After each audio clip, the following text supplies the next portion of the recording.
Oh, this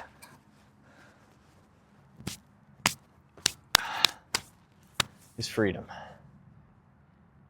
If you're a 22-year-old right now and you feel lost, there's hope for you. What I want to talk about today, I want to sit with you and talk to you in truth about the things that hold people back the most. What stops you from achieving your wildest dreams, and what stops you from getting to the finish line.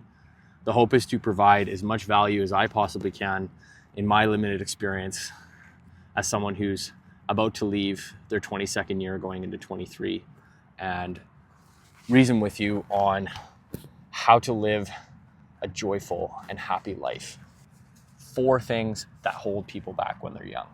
1, drugs and alcohol. Probably the worst vice by far that people fall victim to, that keeps you in the same friend group, keeps you in the same environment, keeps you miserable, and that cycle of happiness and sadness stays very steep when you are constantly feeding yourself drugs and some sort of stimulation. Alcohol does that very well, and it makes people into what I call weekend warriors. So you're very happy on Friday, Saturday. As soon as that hangover kicks in, you're miserable, and it's a slow, gradual recovery for the next 5 days of the week.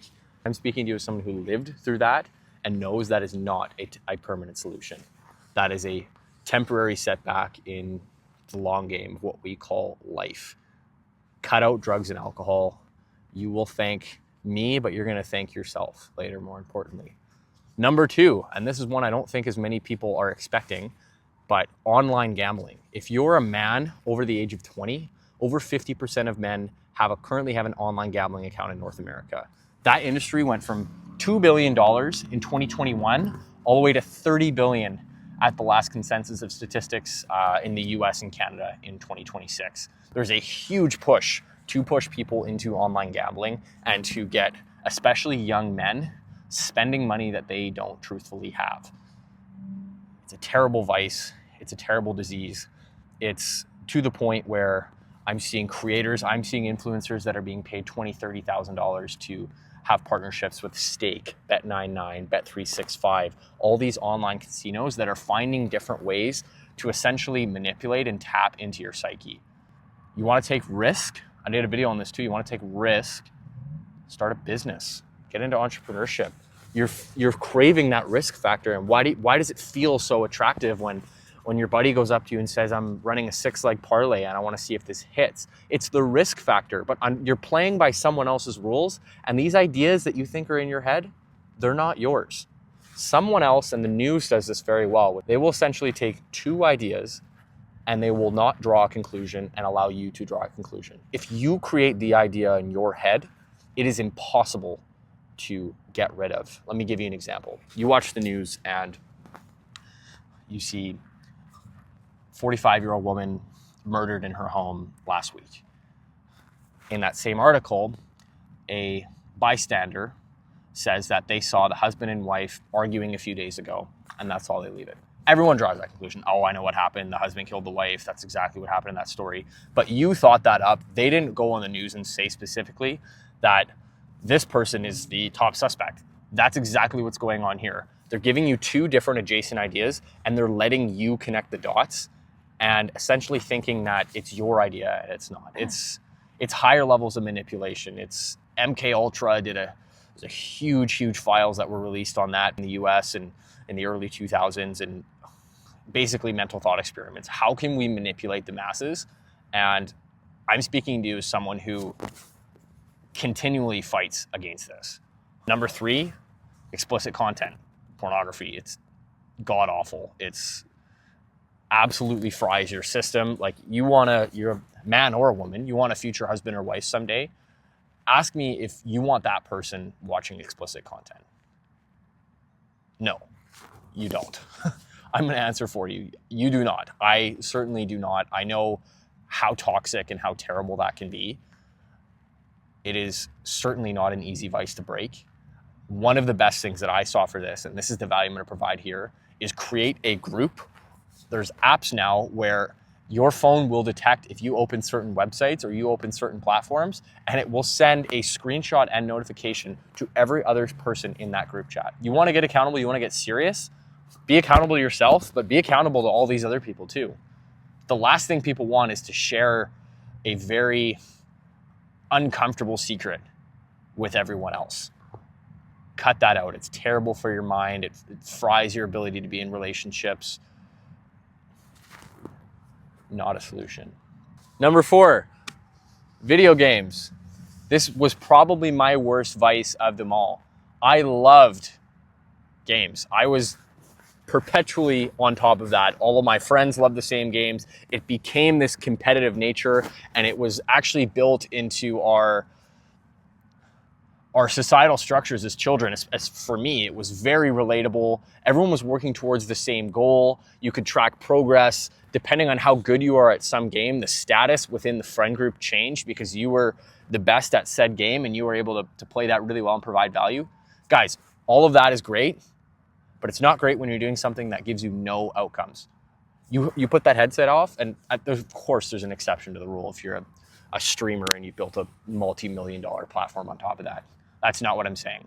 What I'm saying is for the average public and the masses, video games essentially are a drainage hole. Like there was Chris Williamson talks about this, Stephen Bartlett, which is Diary of a CEO. Like the average guy in the US lives in his mom's basement, smokes weed every day and plays video games. I know a lot of guys like that who it just completely kills their drive and ambition. Where do they get their fulfillment? They get it in video games. Where do they get their pleasure? They get it in drugs. Where do they get their income? They work whatever mediocre job, just enough to keep people afloat. Guys, like if you're a 17-year-old right now trying to figure out what to do, like my one advice for you is I should have doesn't exist. There's I should have done this, or I should be doing this. It feels like I need to do this because of X, Y, and Z. There is no I should have. Find that information for yourself. Like go searching for answers. Find what lights you up and find life outcomes that eat you up. The reason I talk about business so much is because it was the solution for me. I found myself. I found more income flexibility, the ability to do more what I wanted. I found all of those things inside of taking my own initiative and going out and doing things myself. Is that the answer for everyone? Not necessarily. I speak to it because that was my experience, and I can speak to a lot of other people who've had the same experience. Find fulfillment in things that actually pat you on the back. This video games is a suck. It's a drain. It's all of your energy going towards this same topic that, guys, it really doesn't do anything. Like you wake up and you're 38 and you're playing video games every weekend. Again, something that was probably the worst of these 4 on the list for me. I had to really shift gears on that. So recap, if you are lost right now, first thing you want to do is cut out drugs and alcohol. As a byproduct of that, what will probably happen is going to be some people in your life that are going to push back on you, and that's the reality. Too good for us now. I don't want to come party. I don't want to come drinking. I had plenty of these experiences. Don't get me wrong. It's the lonely chapter. It's the lonely road. Plenty of people go through it, and there is a light at the end of the tunnel. I promise you there are other people in their life circumstances who are saying the exact same thing. I don't want to do this. There's got to be a better way. How do I get out of this? Cut out drugs and alcohol. Cut that gambling out. Do not get that online gambling account. These are ideas that are not yours. This is a massive corporate push that, truthfully, they've done a great job at producing revenues. But what happens is, as a byproduct of that, millions of young men and women suffer. So I'm not for it. Third one, explicit content, pornography. I think that goes without saying now, and then number 4 is going to be video games. Guys, what do you replace this with? Try shit out. Go start a business. Go travel. Go find out how other people live. Pay to be in rooms. Go to different events. Find out what lights you up, what makes you tick. If you're living in a city right now where there's not a lot of stuff, like content is one of the best things for this. You can go and find people that you never thought you'd be connected with. Go start posting. Go see what other people are posting about.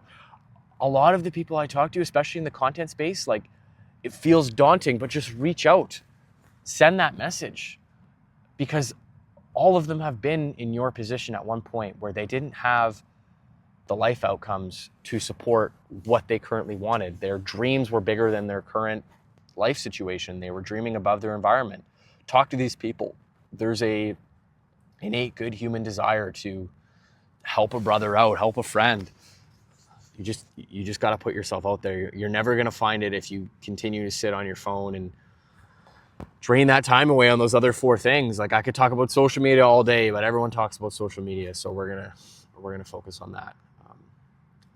I hope you guys had a good time here.